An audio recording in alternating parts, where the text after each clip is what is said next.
Pangum langhayate girim yatkripatamaham vande Paramanandamadhavam.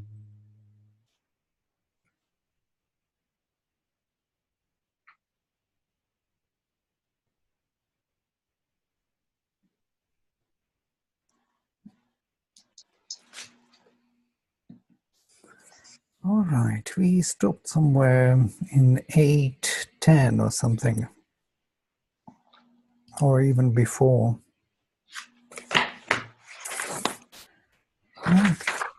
Well, I remember we went into detail last week. Correct. We didn't go anywhere much. Right. We just we went somewhere, but we didn't progress down the numbers, but we went into great detail.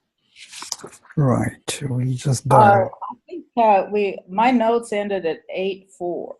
8:4 only. Well, all right. I was more enthusiastic. Okay. We stopped here then with this vision of Adhibhuta, Adhidaiva, Adhyatma, Adhyajna. So he is Adhyajna in the heart of every man, as he says, in the heart of everyone who carries the body, who has the body. That is the presence of the highest, of the supreme. And today, actually, we discussed the same story about how is this present available to us, in what form. And it is, I think it is in the form of the faculties of consciousness. The faculties which plunged into the darkness of this subconscious ocean, plunged from the universal Purusha, brought with them this kind of presence of that universal Purusha and recreated it in the individual form here. And once they recreated that presence in individual form, they brought, and that is the sacrifice basically, they brought with themselves this presence of the Supreme. And that is Adhyajna. Adhyajna is in the very core of these faculties, so to say. There is someone behind them who is always implied, as universal Purusha is implied when the faculties are activated, because they are him in action. So when they are activated in the individual form, in the darkness of inconscient, they recreate the individual form gradually in evolutionary process, starting from monocellular organisms and so on and so forth. Consciousness is pervasive. It's present all over, everywhere, in all forms, in plants and insects, animals, fish, everywhere. The other day I was watching this movie about jellyfish in the deep ocean, in the deep ocean, in the 3,000 kilometers or 3,000 meters down, and where when you look at this beautiful jellyfish, which has developed its own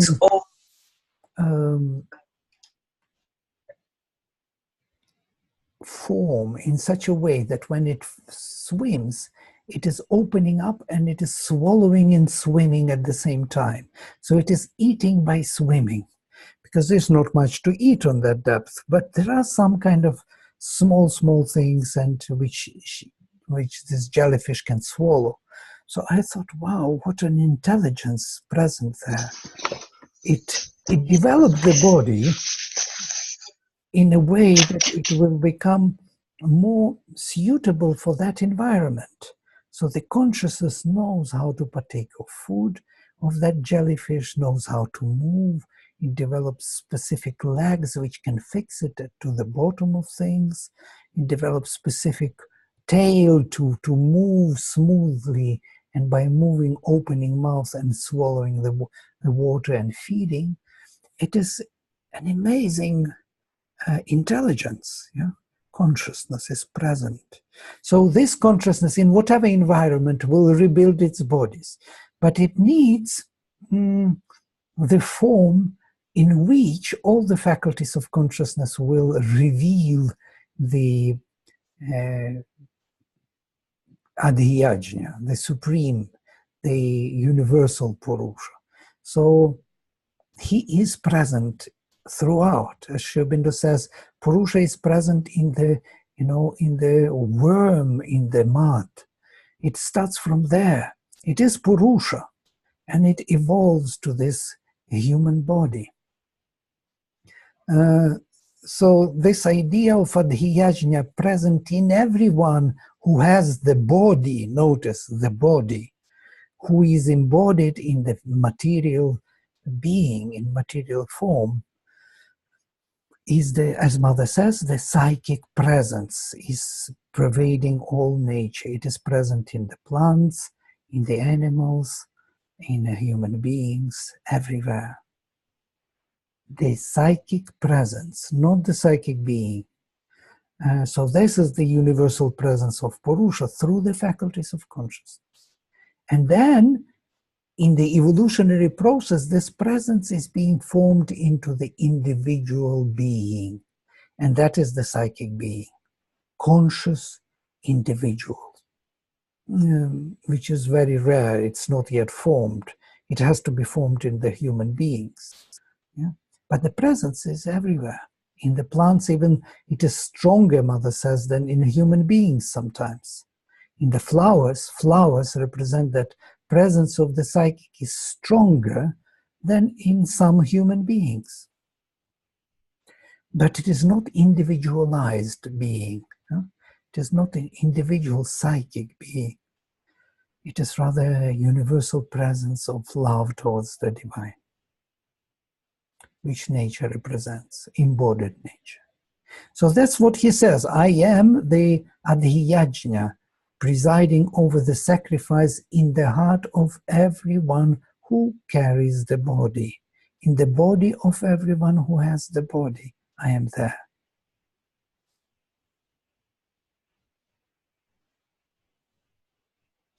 Antakale chamam eva smaran muktva kalevaram yavprayati samadbhavam yati nastyatra samshaya. We read this once. And at the end of his time, when he remembers me leaving the body, having left the body, remembers me, the one who goes, he goes to my state of being. There is no doubt about it. Yam yam vapi smaram bhavam tyajat yante kalevaram tam tameva iti kaunteya sadabhav tadbhavam bhavitah.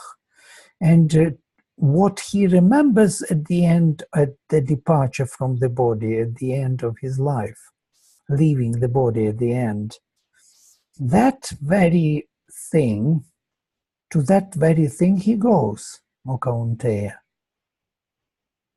always supported by that being, by the bhava of that being. We spoke about this, about confessions. You remember that Sri Aurobindo was making jokes about it, because confession, you were living one life and then suddenly you confessed and you think you are free to go to heaven. It's not like this. You were supported by a particular way of being all your life. It's habitual in you. You are becoming that way of being. So supported by that way of being, you go to that bhava you represented on earth. How you lived, there you go, as it were. Here it is said, remembering that bhava at the end of life, the one who leaves the body goes to that bhava, supported by it. But remembering that bhava, it looks like you may change and remember something else at the end of your life. Suddenly you remember the divine. How can you remember the divine if you never remembered it during your life? It's not possible to remember the divine. It will be fake. That fake remembrance will never do the trick, will never do the job. It will not stay. At the moment of death, everything what you are will be strengthened within you. And there will be more even temptations to go astray rather than to stay on the right track. In occultism, when I studied occultism, I read that when the person leaves his body, he is tempted by many forces of gravitational forces, which are pulling you down to earth.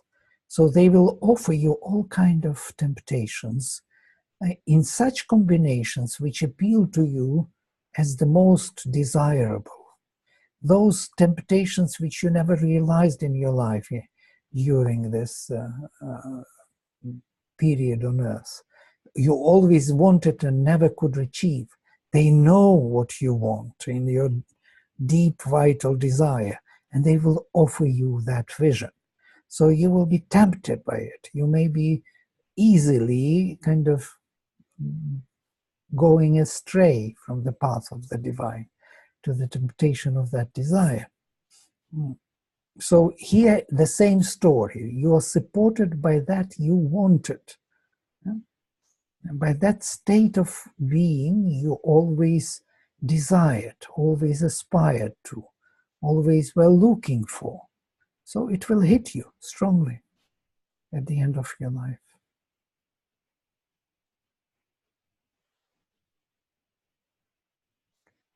Maybe it's a little too late to speak about this. We already lived our lives. What shall we do? We have still time to live our lives differently. That our bhava, and we supported by that way of being, will be conducive to our higher evolution of consciousness rather than lower. But whatever the case, it's all right, whatever way. Tasmat sarveshu kaleshu mam anusmara. And that's why he says, therefore, at every time, all the time, remember me, yudhyacha, and fight. Remember me and fight. Mayi arpita mano buddhi, putting onto me your manas, buddhi, mame vashyayasi asamshayach, and you will come to me, definitely, no doubt. So remember me all the time while you are fighting, when you are living, and you will come to me at the end of your life. Abhyasa yoga yuktena chetasa nanyagamina paramam purusham divyam yati parthanu chintayan. And connected with the yoga of repetition, or yoga of practice, abhyasa yoga yuktena, with the consciousness which is connected to the yoga of abhyasa, of repetition, of practice, everyday, regular practice. Nanyagamina, going nowhere else, only for this, for the yoga. Paramam purusham divyam yati parthano chintayan. Man goes to the Supreme Purusha, divine Supreme Purusha, thinking about him, or partha. And then there are these, the Trishtup meter. Trishtup is 11-syllabic meter. It has different melody in reading in epic style.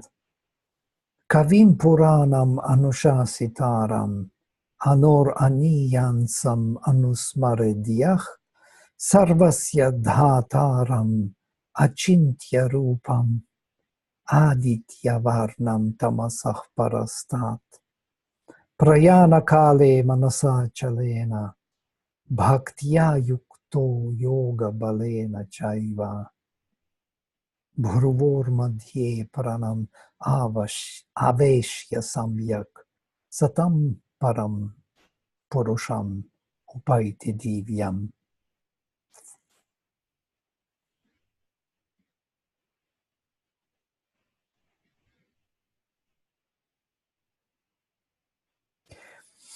Okay, Kavim, the Supriya Puranam. Kavi is the seer or the poet, the seer, ancient Puranam, Anushasitaram, the one who is the creator or the ordainer. Anoch Ani Yansam, smaller than the smallest. Anusmaridya, who remembers always. Sarvasya Dhataram,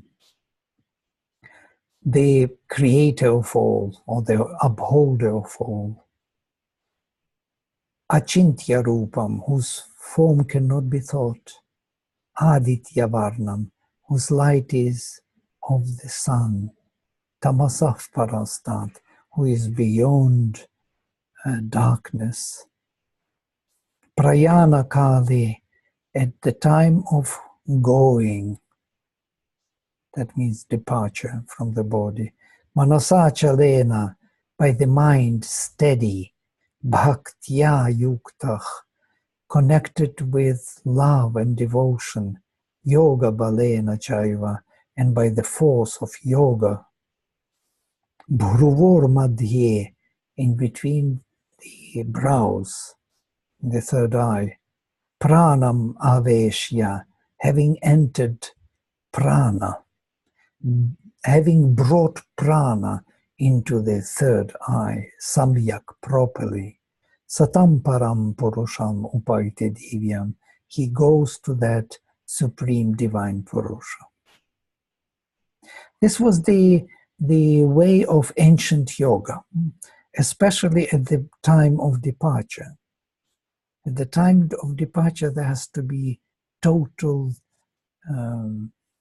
unshaking, unmoving mind, absolute bhakti, devotion towards the divine, and with the power of yoga, with the power of union. It has to be powerful. It cannot be just in the mind. It has to be done with strength. And then fixing the sight, bringing the prana to the third eye properly, one can depart from this body and go to the supreme divine Purusha.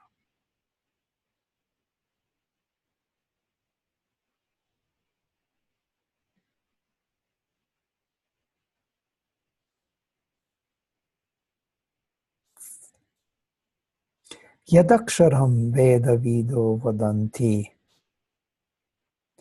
Vishanti Yad Yatayo Vitaragah Yat Ichanto Brahmacharyam Charanti Tatte Padam Samgrahena Pravakshye.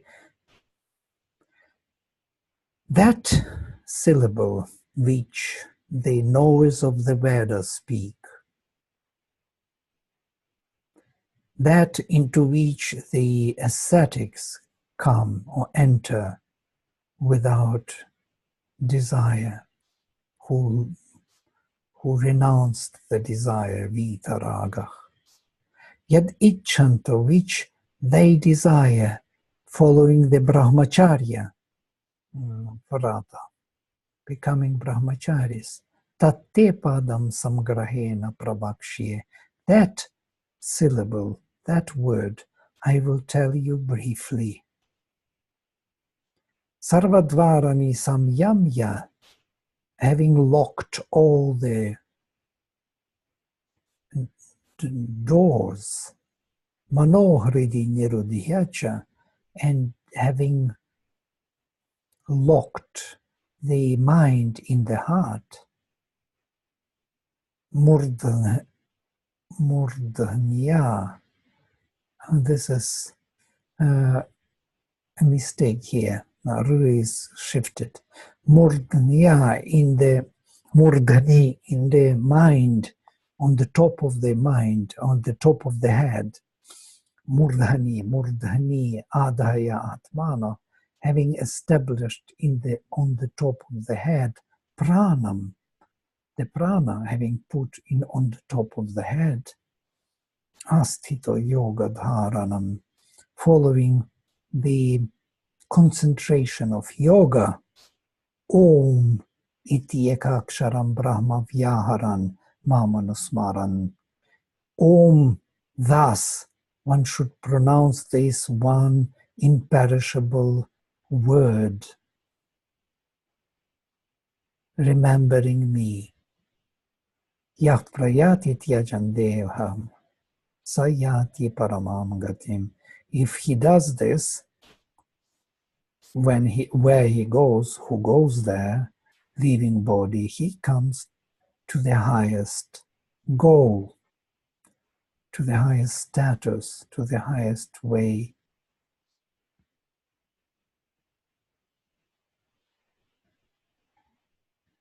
So another additional thing here, somehow 8th chapter is dedicated to this leaving the body and how to leave the body in the most spiritual way.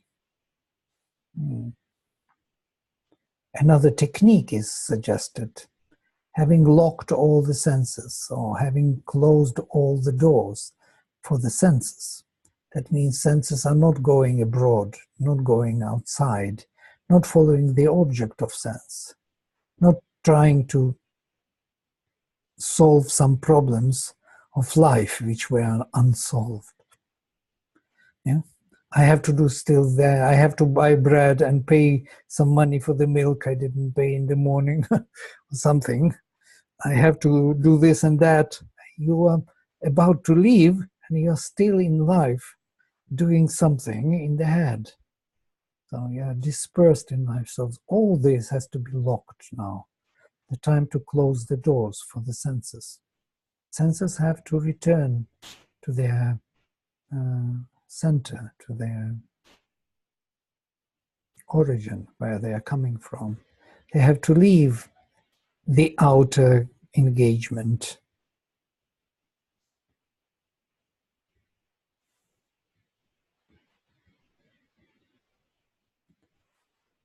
But there is one more thing.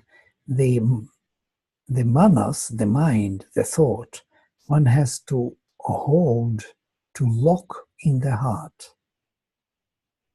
I don't know what it means totally.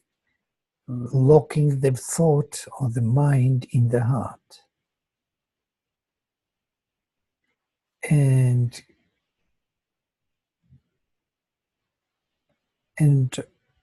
raising the prana to the top of the head. Holding the concentration on the union with the divine. And pronouncing one syllable, Om.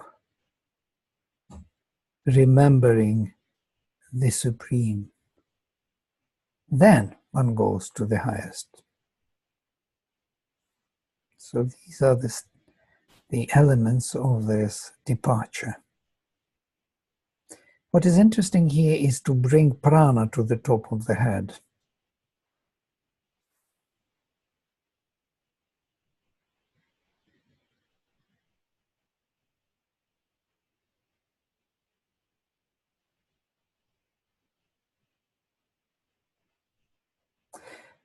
Locking the mind in the heart, it means pratyahara most probably. When you withdraw the senses from the object of sense, and manas is there to synthesize of all the senses, sixth sense, which is in charge of all the senses, it has to be locked in the heart. So it has to produce nothing for the outer world anymore. There's a time to dive in, so it has to be connected with the heart, held within the heart. And then the prana can be brought to the top of the head. And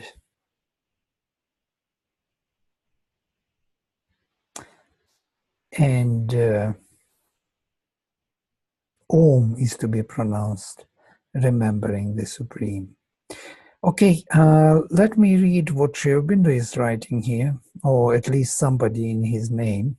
All the doors of the senses closed, the mind shut into the heart. the life force taken up out of its diffused movement into the head, and the intelligence concentrated in the utterance of the sacred syllable Om, and its conceptive thought in the remembrance of the Supreme Godhead. He who goes forth abandoning the body, he attains to the highest status.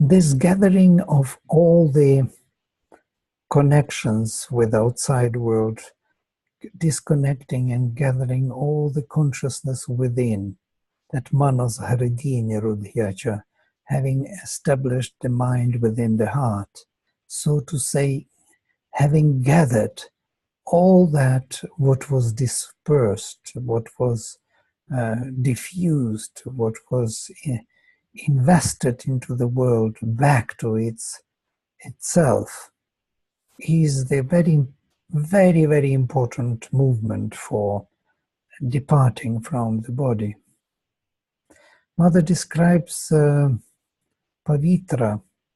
She says that before leaving, he gathered totally his consciousness into himself.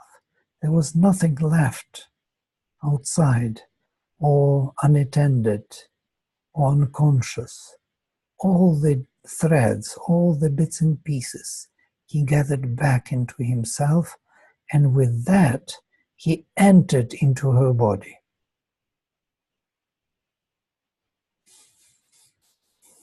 She says that she never saw such absolute, concentrated way of departing. It was really marvelous, she says. It was beautiful. It was absolutely conscious in every bit and piece.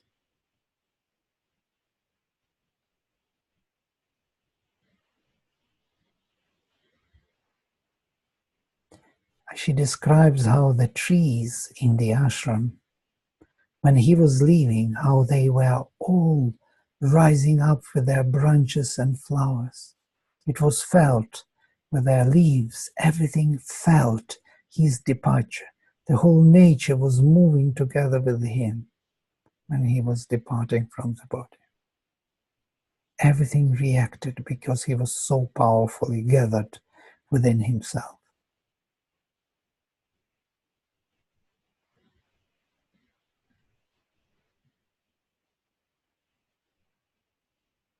And then he entered Mother's consciousness, and then she saw him there. He was there totally, fully. As he was there outside, he was there inside. So, and then she located him where he should be and what he should do. This happened to Mother many times, that people who left the body close to her were coming to her straight. I told you the story of our son leaving his body. The first son born in Auroville drowned when he was 6 or 5 years old. And they came to the mother. Mother said, "Don't worry, he is with me. He is here, sitting on her lap. So you please produce another child and I will send him in." He didn't like his physical body, she said. That's why he left it. So when another son was born, after some time, they called him Auru-san again. And though there were many children born in Auroville before him, he is still considered to be the first son of Auroville. though he's younger than them, because Mother sent him, the same being, to be born again. I'm just adding something to this mystery of birth and death, some dimension which is going beyond our embodied state, which gives us a sense why it is important to gather totally one's consciousness and to be conscious while leaving the body. It's the same as being born. When we die, we are born into another state. If we could retain our consciousness when we are born, we could achieve much more in this life. But we are losing this consciousness. The same we are losing when we are dying. But suppose we don't lose. Suppose we retain the consciousness. Then we become much more effective. It's a great progress, great evolution of consciousness. We can progress much faster.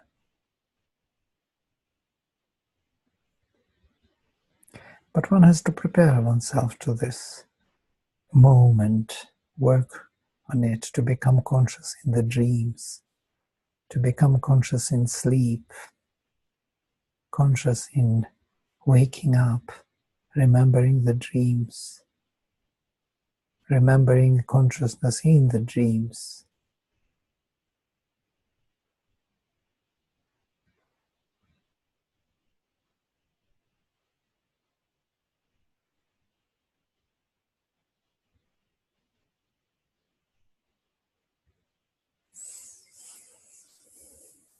All right. Number 14. Ananya chetach satatam yumam smarati nityashach tasyaham sulabhav partha nitya yuktasya yoginach. The one who has no other consciousness, who is totally, constantly remembers me, for him I am easily reachable. Sulabha, of the one, of the yogin who is constantly united.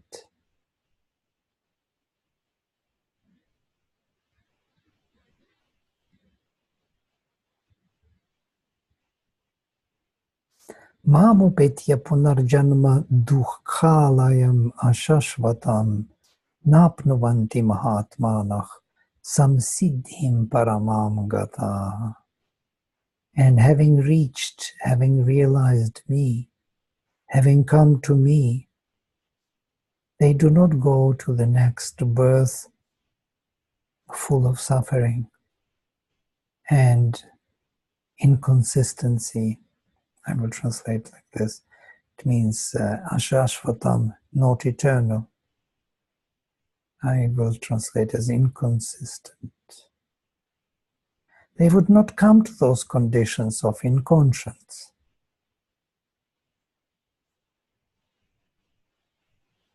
These great souls will come to the realization of the highest. Samsiddhim paramam gataha, they who went or go to the supreme realization, the great souls, do not come to this inconstant, full of suffering, birth again. What does it really mean? That means many people translate this and interpret that they will not come, they will not be born again. But it is not so. They will not come to this inconstant,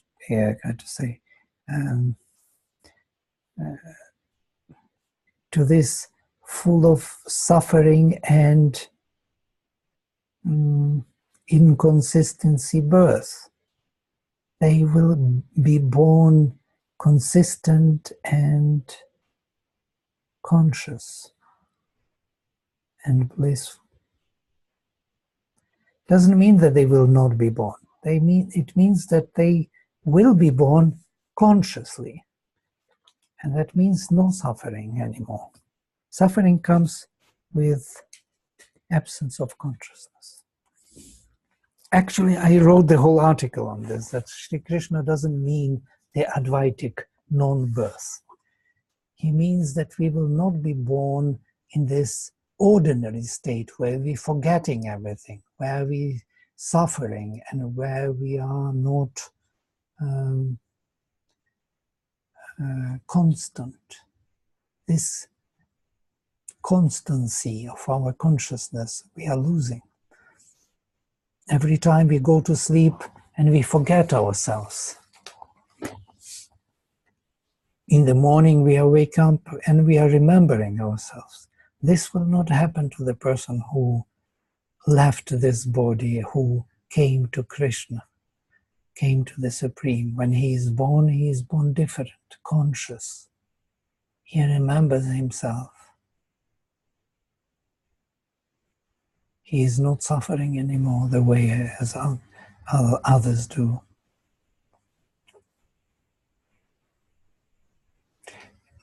At least to me it makes more sense.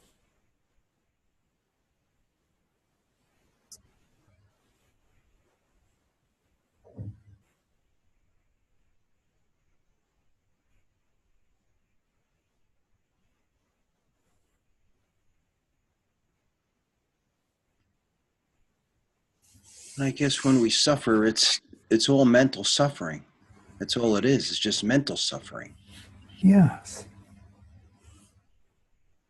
It's all interpretation. It's always a psychological suffering.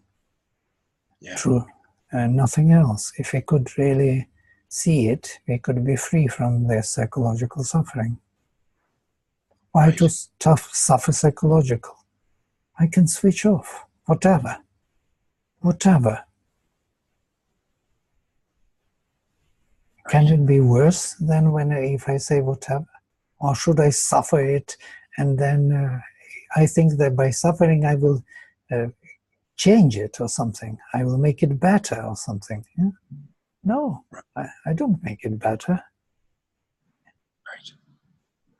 It will not change or become better because I suffer. It becomes worse only. Right. Yeah. But this wisdom comes later when you see many instances in your life. No? Yes.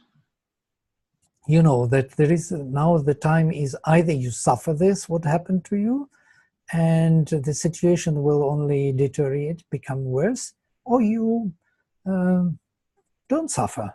Just switch off and see what happens. And then, surprisingly, you see that situation did not deteriorate.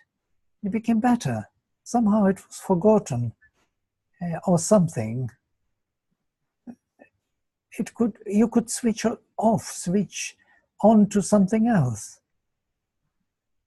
But of course, if you don't believe in it, and if you keep it as the background, it will catch up with you later, and will remind you later of its presence, that you forgot something here to deal with. Yeah? And then again, you will be caught into suffering. These are forces which make us suffer. They are of psychological nature, of mental and vital nature. We can deal with them, actually, if you know that. Yeah.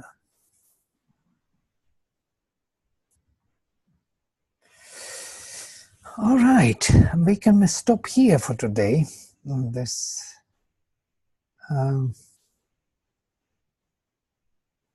this note, I will continue next, because next is controversial to this, what I said. And I don't have enough resources to explain it. But from the next time we will start, I want to prove this position that Sri Krishna does not mean an Advaitic vision of being not born again. I want to say that Sri Krishna means not to be born again in unconscious state of being. this is Punarjanma for him, being born again.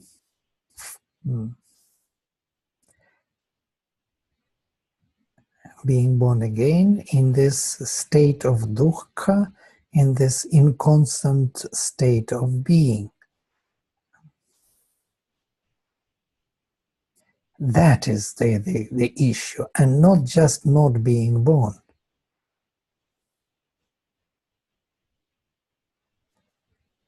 Well, many would disagree with me. 90% of people will disagree with me immediately here. But I will dare to interpret this in this way, in the Sri Aurobindo's way. Even Sri Aurobindo doesn't speak this way about these shlokas. But I will try to see something else, because there are epithets given here, dukkhalayam ashashvatam.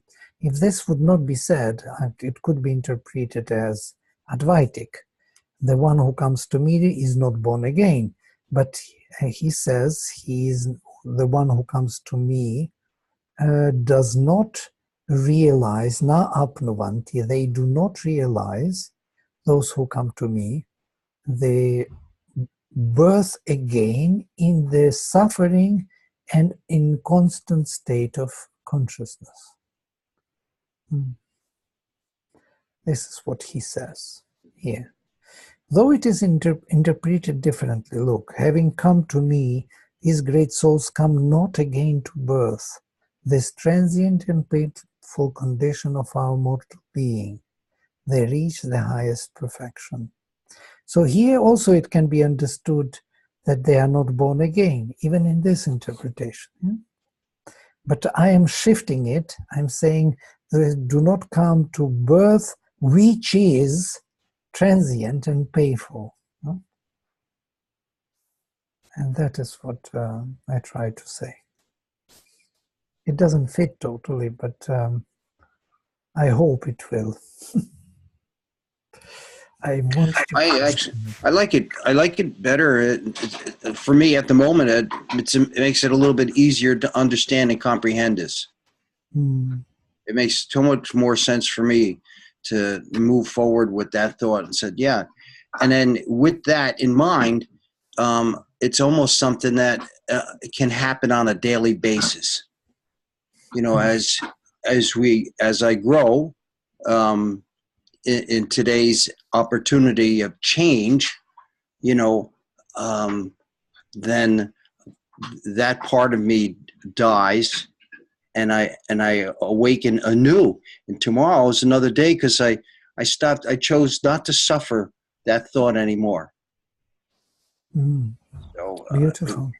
Yeah. You see, what is here happening is that's comparison what you made for every day, and sleeping as dying is really very profound. It is actually what we are being trained for. Yeah, it's our training ground to come to the end of our life. We are being trained every day.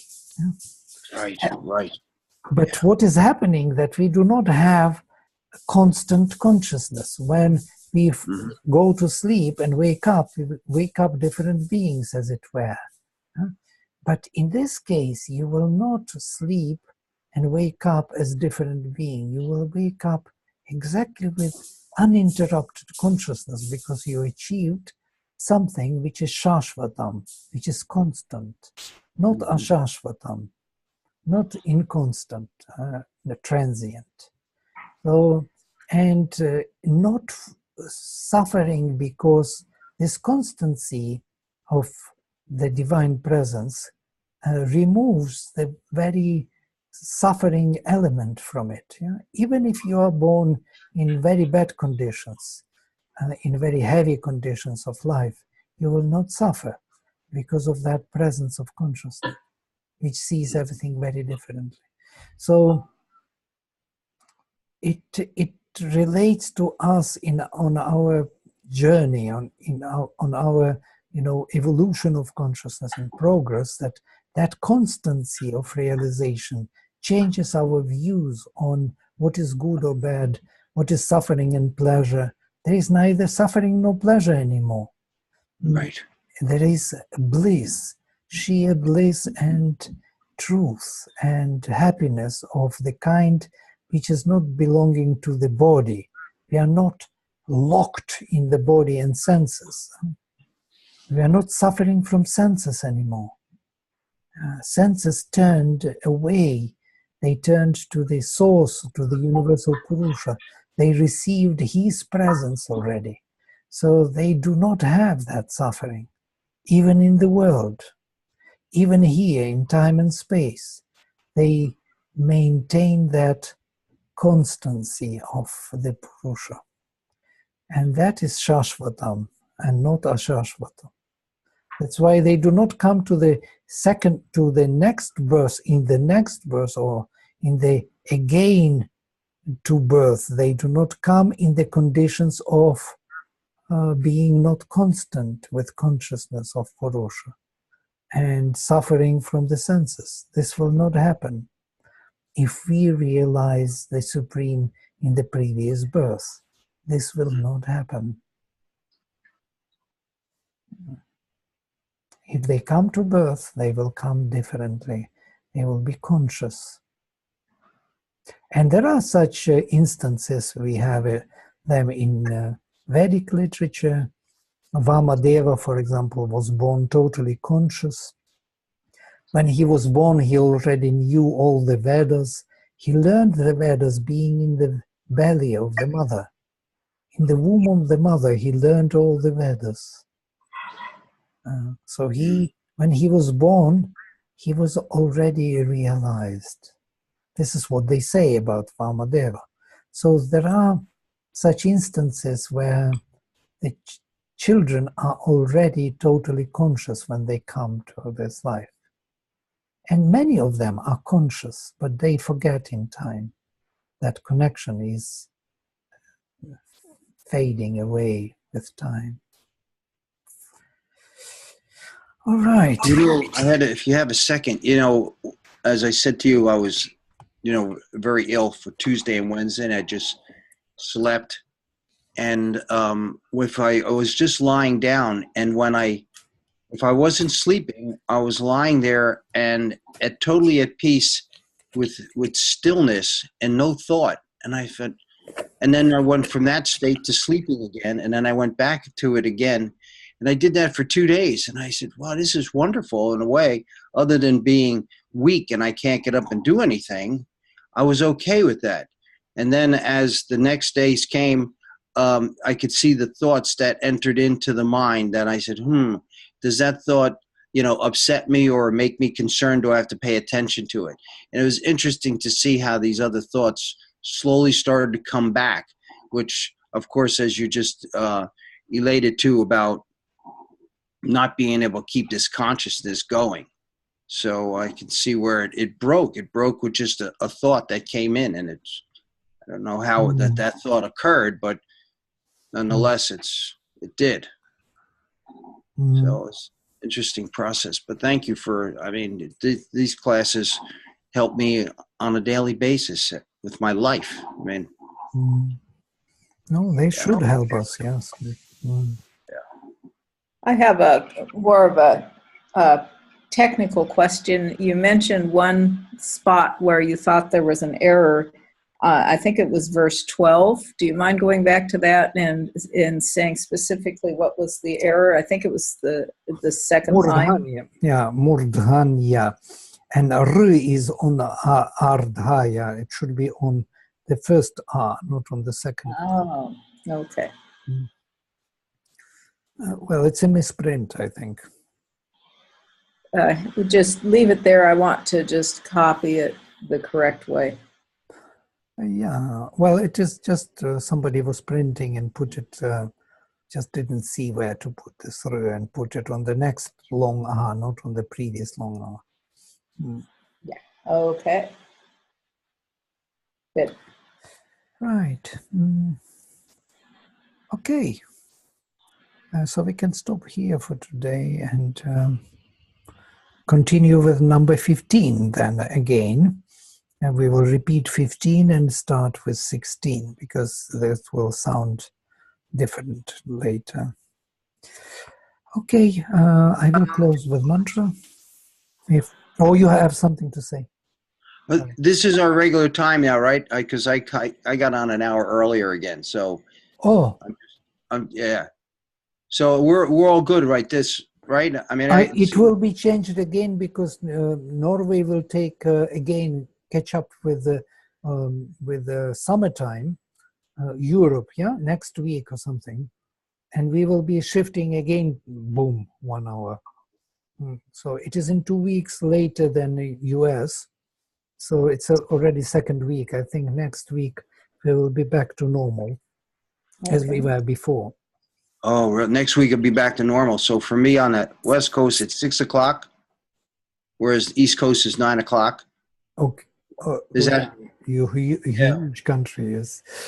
I think you're correct, Greg. Oh, are we back to 6? Well, you're in the Midwest, correct, Lynn? Yes, and so it would be 8 o'clock for me instead of 9 o'clock. Oh, okay. Early it will be because they're shifting for 1 hour. Okay. All right. We can shift it also later if you want. If it is too early, we can do it. It's up to us. For me, it doesn't matter. No problem for me. 6 o'clock in the morning is no problem. Okay. Yeah. All right. So I close with mantra. Om Sarve Bhavantu Sukhinah Sarve Santu Niramayah Sarve Bhadrani Pashyantu Ma Kaschit Dukkha Bhag Bhavet. Om Shanti Shanti Shanti. Hari Om. Hari Om. Hari Om. Bye, everyone. Bye. Vladimir, you're going to send me an invite for the hymns. I will. Yeah. Okay. Sure.